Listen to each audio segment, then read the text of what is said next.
Dari sekian banyak kisah yang pernah saya dengar, tidak ada yang semengerikan cerita ini. Bayangkan, Anda berangkat bekerja seperti biasa, melewati jalan yang setiap hari Anda lalui.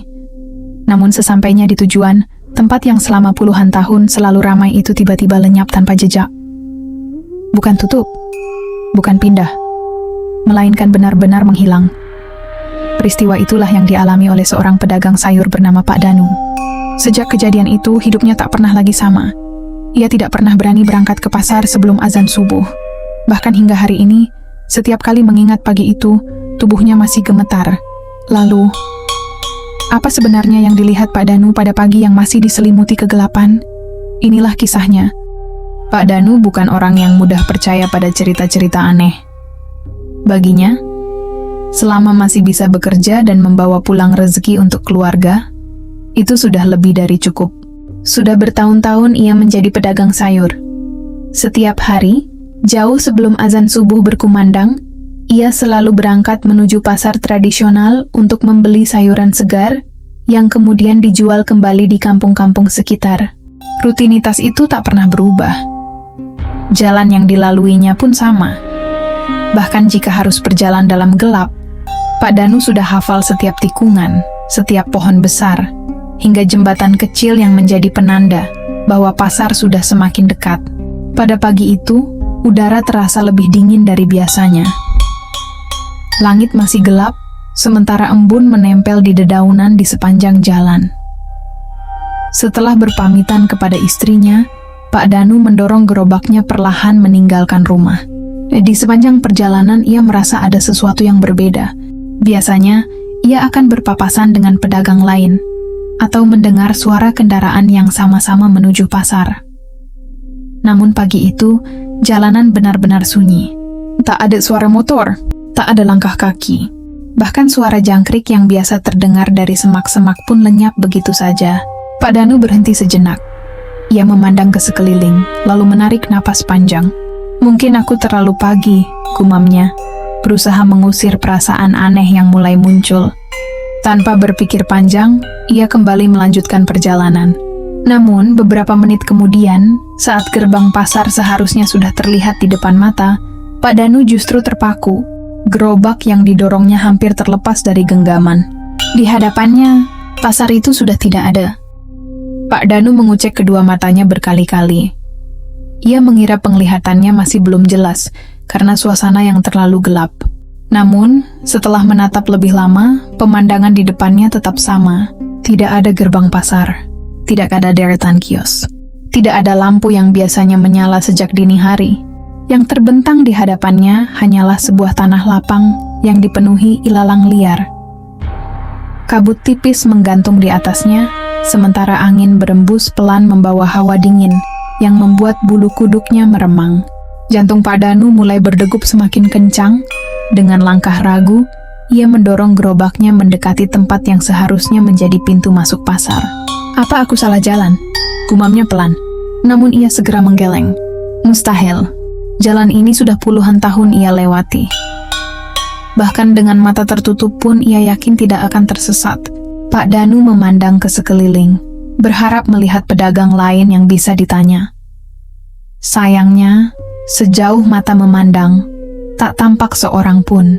Kesunyian itu terasa begitu mencekam. Saat ia hendak berbalik, tiba-tiba dari kejauhan terdengar suara samar.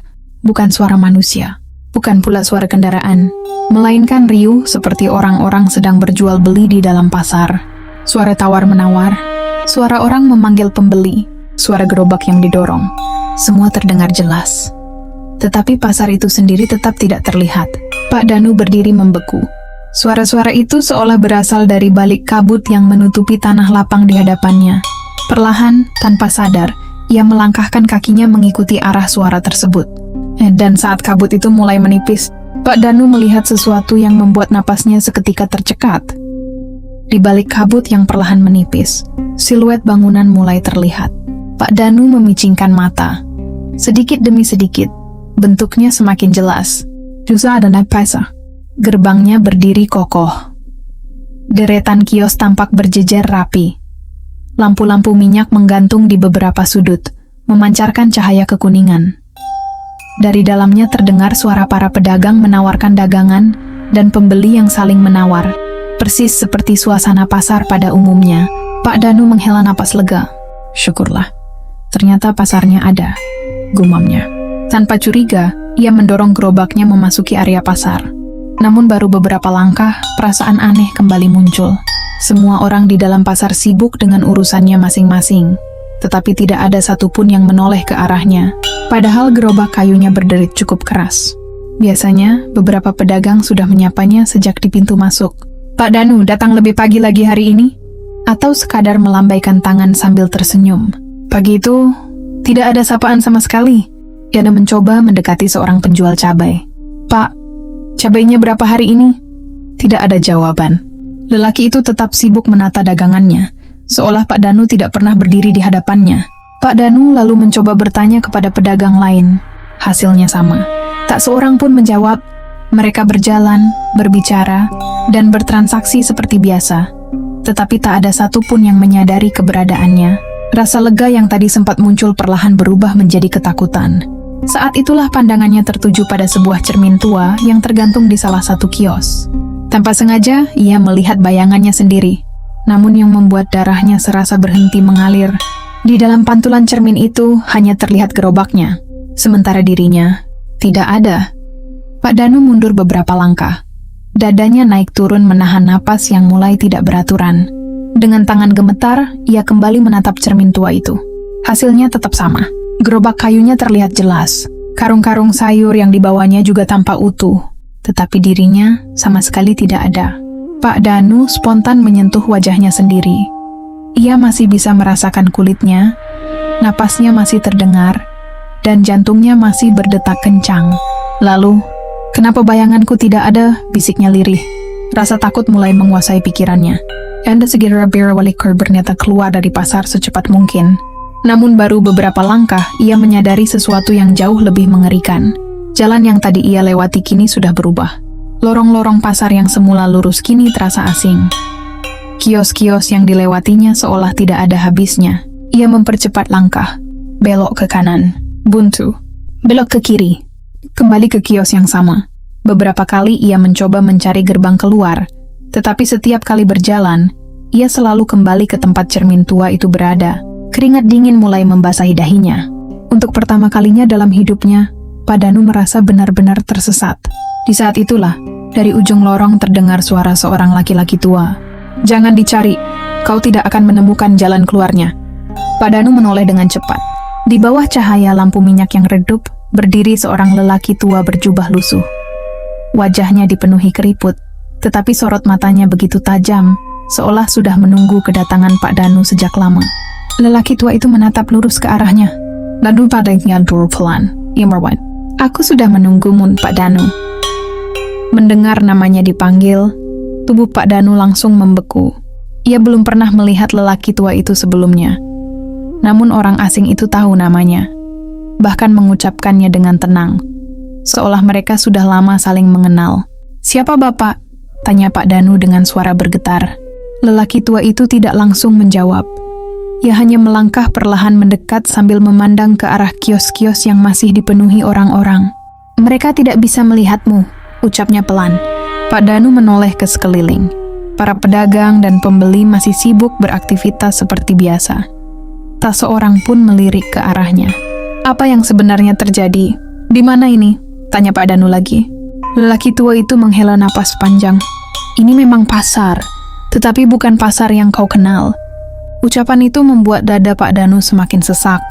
Kalau begitu bagaimana caranya aku pulang?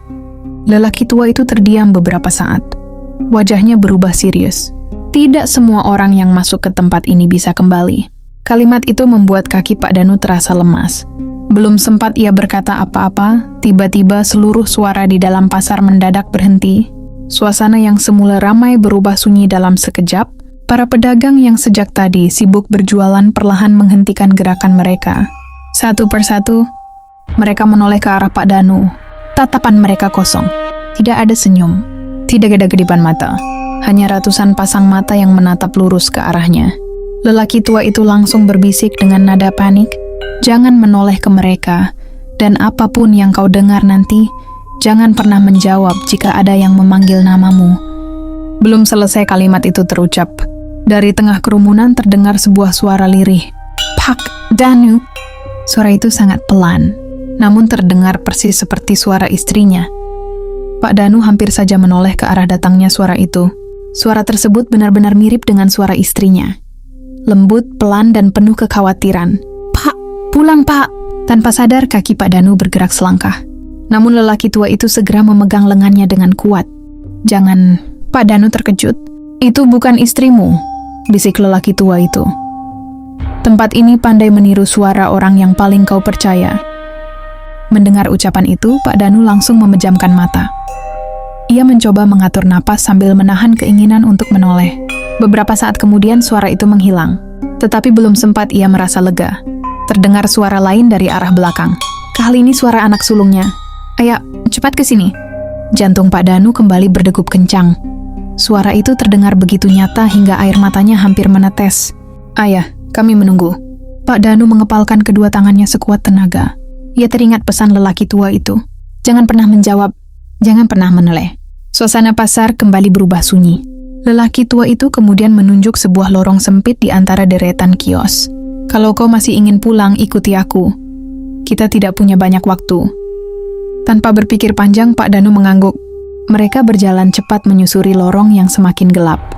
Semakin jauh melangkah, suara pasar mulai menghilang, berganti dengan hawa dingin yang menusuk tulang. Di ujung lorong, tampak sebuah pintu kayu tua yang sudah lapuk dimakan usia. Lelaki tua itu berhenti di depan pintu tersebut. Wajahnya berubah semakin tegang. Di balik pintu ini ada jalan keluar. Ia terdiam sejenak, lalu menatap Pak Danu.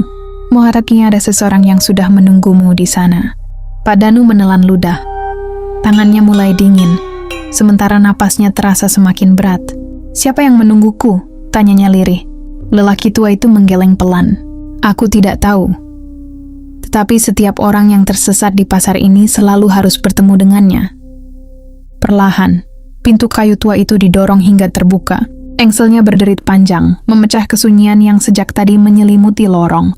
Di balik pintu itu bukan jalan keluar seperti yang dibayangkan Pak Danu, melainkan sebuah jalan setapak yang dipenuhi kabut tebal. Tanpa banyak bicara, lelaki tua itu memberi isyarat agar Pak Danu berjalan lebih dulu. Dengan langkah ragu, Pak Danu mulai memasuki jalan tersebut. Baru beberapa langkah, kabut di hadapannya perlahan terbelah. Di kejauhan tampak seorang perempuan tua sedang duduk di atas sebuah batu besar. Rambutnya memutih seluruhnya, pakaiannya lusuh, kepalanya tertunduk seolah sedang menunggu seseorang. Saat Pak Danu semakin mendekat, perempuan itu perlahan mengangkat wajahnya. Pak Danu langsung membeku. Perempuan itu tersenyum tipis. Sudah lama aku menunggumu, Danu. Pak Danu mundur selangkah. Apa kita pernah bertemu? Perempuan tua itu tidak menjawab. Ia hanya mengangkat tangan kanannya dan menunjuk ke arah dada Pak Danu. Kau membawa sesuatu yang bukan milikmu. Pak Danu spontan melihat ke arah dadanya. Tidak ada apa-apa. Namun ketika ia kembali mengangkat kepala, perempuan tua itu sudah berdiri tepat di hadapannya. Wajahnya kini hanya berjarak beberapa jengkal. Dengan suara yang hampir tak terdengar, ia berbisik, dan malam ini kau harus mengembalikannya. Pak Danu refleks mundur hingga hampir kehilangan keseimbangan. Apa maksud ibu? Aku tidak mengambil apapun, ucapnya dengan suara bergetar. Perempuan tua itu tetap menatapnya tanpa berkedip. Lihat ke dalam saku bajumu. Dengan tangan gemetar, Pak Danu meraba saku baju yang sejak berangkat dari rumah tidak pernah ia buka. Alangkah terkejutnya ia saat merasakan ada sebuah benda kecil di dalamnya. Perlahan ia mengeluarkannya. Ternyata sebuah keping uang logam berwarna kehitaman. Bentuknya sangat tua, berbeda dengan uang yang pernah ia lihat. Di permukaannya terdapat ukiran yang sudah hampir tak terbaca. Aku tidak pernah membawa ini, kata Pak Danu kebingungan. Perempuan tua itu mengangguk pelan. Itulah yang membuatmu bisa masuk ke pasar ini. Pak Danu mencoba mengingat-ingat. Sepanjang perjalanan tadi, ia tidak merasa mengambil apapun. Ia bahkan tidak sadar sejak kapan uang logam itu berada di sakunya. Lalu, bagaimana caranya aku pulang? Perempuan tua itu mengulurkan tangannya. Kembalikan. Tanpa berpikir panjang, Pak Danu meletakkan uang logam itu di telapak tangan perempuan tersebut.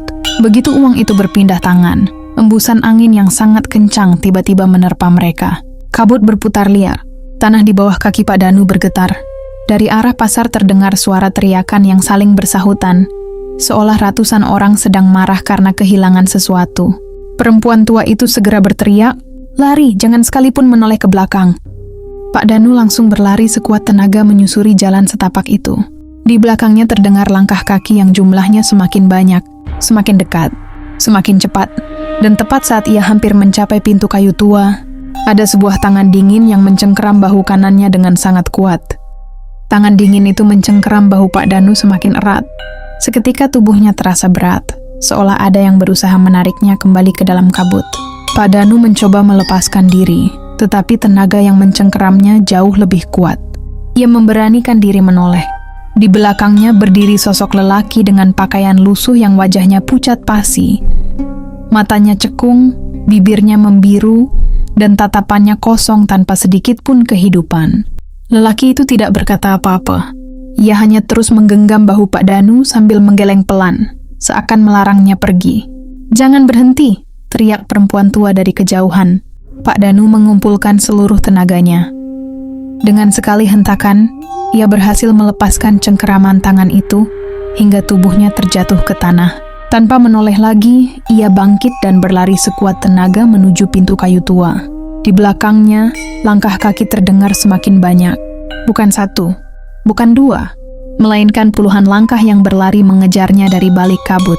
Suaranya semakin dekat, semakin dekat.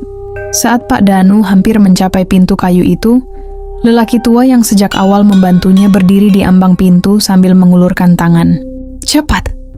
Jangan sampai mereka menyentuhmu lagi." Pak Danu melompat sekuat tenaga. Tangannya berhasil meraih tangan lelaki tua itu. Dalam sekejap, lelaki tua tersebut menarik Pak Danu hingga melewati pintu. Brak! Pintu kayu tua itu tertutup dengan sendirinya. Di baliknya terdengar suara benturan keras, disusul jeritan yang membuat bulu kuduk berdiri. Pak Danu terduduk sambil terengah-engah. Ia menoleh ke arah lelaki tua itu untuk mengucapkan terima kasih. Namun, lorong itu kini kosong. Lelaki tua yang sejak tadi menolongnya telah menghilang tanpa meninggalkan jejak sedikit pun. Pak Danu bangkit perlahan. Napasnya masih belum teratur, sementara suara benturan dari balik pintu kayu semakin lama semakin pelan, hingga akhirnya menghilang. Lorong itu kembali sunyi. "Bapak," panggilannya. Tidak ada jawaban. Lelaki tua yang sejak tadi membantunya benar-benar telah lenyap. Dengan langkah ragu, Pak Danu mendorong pintu kayu di hadapannya. Kali ini pintu itu terbuka dengan mudah. Cahaya lembut dari langit menjelang subuh menyambut wajahnya. Udara dingin yang tadi terasa mencekam kini berubah menjadi embusan angin pagi yang begitu menenangkan. Pak Danu segera keluar. Ia memandang ke sekeliling. Di hadapannya berdiri pasar yang selama ini dikenalnya. Gerbangnya kembali ada. Deretan kios tampak seperti biasa. Beberapa pedagang mulai berdatangan sambil membawa dagangan mereka, seolah tidak pernah terjadi apa-apa. Pak Danu berdiri terpaku. Ia segera menghampiri seorang pedagang yang dikenalnya. "Pak, semalam pasar ini kenapa?" tanyanya terburu-buru. Pedagang itu memandangnya dengan wajah heran. "Semalam? Maksudmu apa? Pasar ini baik-baik saja." Jawaban itu membuat Pak Danu terdiam. Ia menoleh ke arah jam tangan yang melingkar di pergelangan tangannya. Jarumnya menunjukkan waktu menjelang azan subuh. Padahal menurut perasaannya, ia sudah berjam-jam terjebak di dalam pasar misterius itu. Dengan langkah lemas, Pak Danu pulang tanpa jadi membeli sayuran. Sesampainya di rumah, istrinya langsung memeluknya erat. "Kemana saja, Pak? Saya mencari Bapak sejak kemarin pagi." Pak Danu membeku. "Kemarin pagi?" Istrinya mengangguk sambil menahan tangis. "Bapak tidak pulang selama 1 hari 1 malam." Mendengar ucapan itu, tubuh Pak Danu langsung lemas. Baginya, semua yang terjadi hanya terasa seperti beberapa saat. Namun di dunia nyata, ia ternyata telah menghilang selama 1 hari penuh. Sejak kejadian itu, kehidupan Pak Danu tidak pernah benar-benar kembali seperti semula. Ia memang masih berjualan sayur, tetapi ada satu kebiasaan yang berubah. Ia tidak pernah lagi berangkat ke pasar sebelum azan subuh. Walaupun harus kehilangan kesempatan mendapatkan sayuran yang lebih murah, Pak Danu memilih menunggu langit mulai terang. Banyak pedagang yang heran melihat perubahan itu. Mereka mengenal Pak Danu sebagai orang yang selalu datang paling awal. Kini, justru ia menjadi salah seorang yang datang belakangan. Ketika ditanya alasannya, Pak Danu hanya tersenyum tipis. "Ada yang tidak ingin saya temui lagi. jawabnya singkat. Beberapa bulan kemudian, Pak Danu memberanikan diri menemui seorang sesepuh desa untuk menceritakan semua yang dialaminya. Sesepuh itu mendengarkan tanpa menyela sedikit pun. Setelah Pak Danu selesai bercerita, lelaki tua itu menarik napas panjang. "Yang kau lihat bukan sekadar pasar biasa," katanya pelan. "Itu adalah pasar gaib yang konon hanya muncul pada waktu-waktu tertentu. Tidak semua orang bisa melihatnya. Dan tidak semua orang yang masuk ke sana diberi kesempatan untuk pulang." Pak Danu terdiam. "Lalu, kenapa saya bisa kembali?" Sesepuh itu menatapnya dalam-dalam. "Mungkin karena masih ada yang menjagamu." Jawaban itu membuat Pak Danu teringat pada lelaki tua dan perempuan tua yang telah menolongnya. Ia ingin kembali ke tempat itu untuk mencari tahu siapa mereka sebenarnya. Namun sesepuh desa langsung menggeleng. "Jangan pernah mencoba mencarinya. Tidak semua orang mendapat kesempatan kedua." Sejak hari itu, Pak Danu memilih mengubur rapat pengalaman tersebut. Hanya keluarganya yang mengetahui alasan mengapa ia selalu menolak berangkat ke pasar sebelum fajar. Tetapi jauh di dalam hatinya, masih tersimpan satu pertanyaan yang belum pernah terjawab. Siapakah sebenarnya lelaki tua yang rela mempertaruhkan dirinya demi menyelamatkan Pak Danu? Pertanyaan itu terus menghantui pikiran Pak Danu selama bertahun-tahun. Siapa sebenarnya lelaki tua yang menolongnya? Mengapa perempuan tua itu seolah sudah mengetahui kedatangannya? Dan mengapa hanya dirinya yang bisa melihat pasar misterius tersebut? Tak satu pun dari pertanyaan itu pernah mendapat jawaban. Waktu terus berlalu. Rambut Pak Danu mulai memutih. Anak-anaknya tumbuh dewasa dan meneruskan usaha keluarga. Namun satu kebiasaan tidak pernah berubah. Ia selalu berangkat setelah azan subuh. Jika ada pedagang yang mengajaknya berangkat lebih awal, Pak Danu hanya tersenyum sambil berkata, "Biar rezeki sedikit terlambat. Yang penting masih diberi kesempatan pulang." Kalimat itu terdengar sederhana, namun hanya Pak Danu yang memahami maknanya. Beberapa warga desa memang pernah mendengar desas-desus tentang sebuah pasar yang konon muncul sebelum fajar. Ada yang menganggapnya sekadar cerita turun-temurun. Ada pula yang percaya bahwa tempat itu benar-benar ada. Pak Danu tidak pernah membantah. Ia juga tidak pernah membenarkan. Baginya, ada pengalaman yang lebih baik disimpan daripada diperdebatkan. Sebab tidak semua hal yang terjadi di dunia ini mampu dijelaskan dengan akal. Dan tidak semua tempat yang kita datangi benar-benar milik manusia. Sejak saat itu, setiap kali melewati jalan menuju pasar, Pak Danu selalu menundukkan kepala dan mengucapkan doa dalam hati. Bukan karena ia masih takut, melainkan karena ia tidak pernah lupa bahwa pada suatu pagi, sebelum fajar menyingsing, ia pernah melihat sebuah pasar yang tiba-tiba menghilang, lalu muncul kembali seolah tidak pernah terjadi apapun.